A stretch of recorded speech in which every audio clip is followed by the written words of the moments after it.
بسم الله الرحمن الرحيم. زي ما احنا شايفين دي المونة المنولة الجاهزة، المعلم زي ما انتم شايفينه. دي لما تتجاب من عند الموال ومش موجودة يعني في المناطق كلها، موجودة في مناطق معينة.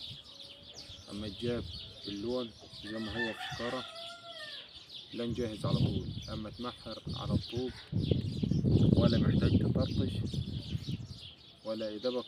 انت بس لما تسحب بالبروة او بالمحارة احنا عارفين، وبعدين لما تيجي جاي تدرع وبعدين تخشن وبعدين تسفنشها مثلا او تمسها، وما تعمل الديكورات اللي هي حوالين الشبابيك اي يعني لون اصفر لون بني لون توفر يعني كذا لون منه.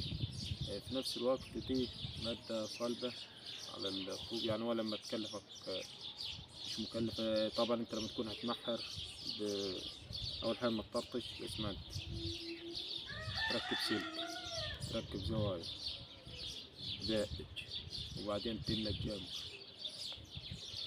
قصدي تعمل بوج، تعمل زوايا، تشد خطان، تعمل بعد كده هويتي تملى الجنب، تمحره. بعد ما تمحره بعد ما تملى الجنب تفرد الجنب، وبعد كده تملاه تدرع، وبعد كده تخشن، وبعد كده تمس.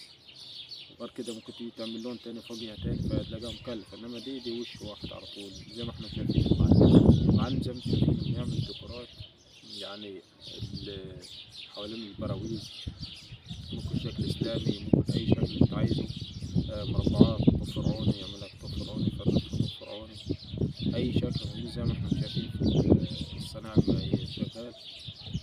وما تيجي بعد كده ترشها يعني كل يوم ترشها على طول في الصبح مثلا واخر النهار، لما تزداد صلابة وقوة والرطوبة ضد الرطوبة ومية مية. الألوان الملونة دي في منها كذا شركة، في منها طبعا، وفي شركات تاني اللي هي بيضة سادة اسمها مادة بلانكو. بلانكو دي عم تعملها ما تبقى بيضة يعني لما تتسحب 3 وشاش، وش أول اما تفرد تجيب الشكارة وتضربها في التكنة الأول، وبعدين اما العامل اللي فيك بالطلوش تسحب الحيطان، وبعد كده تدرع تاني وش اما يبقى برضو تفرده، واما تخليها تفرد وش مش ماخد زي الأولاني. حلاوة البلانكو زي ما احنا عارفين ولا ما تطرطش، وكمان ممكن الحياة تتربي لها 15 سم على طول ومفيش ساقط اما يقع منها. يعني انت اما تدرعهم كده بالجدة اما يبقوا لازقين في الجدة، مش اما توقع ساقط. غير المونة اللي طبعا اما تبقى كتير ملقح تحت الجنب وتقعد تلم النهار كله والمونة تتقاتل، وبعد كده تشتغل بيها وفي الحيطان بعد كده تنمل. اما تيجي بعد كده في وش تالت بالنسبة للبلانكو، اما تديها وش ما يبقى زي الحرير، ده مش محتاج معجون، يعني حاجة بسيطة زي ما احنا عارفين. انما دي مادة ملونة جاهزة على طول من وش واحد على طول ما تفنش، وتعمل منها ديكورات وتعمل منها الواجهة. يعني ما شاء الله شايفين انتوا الصناعة شغال ازاي. طريقة سهلة، كل حكاية انك هتجيب شوية مية هتحطهم في التكنة او نص البرميل، وما تيجي جاي تضرب عليها اللون ده وتقلب، وبعد كده ترفع الطروش تخليها جامدة شوية أو سميكة ما تبقاش طرية المونة بتاعتها، وتفرد على طول.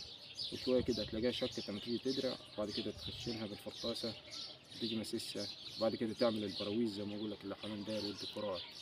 يعني طريقة سهلة. دي المونة الملونة اللي هي ربنا يجعلنا إن كل الناس تستفاد بالفيديو ده. إن دي قناة تعلم المعمار مع الغضريف.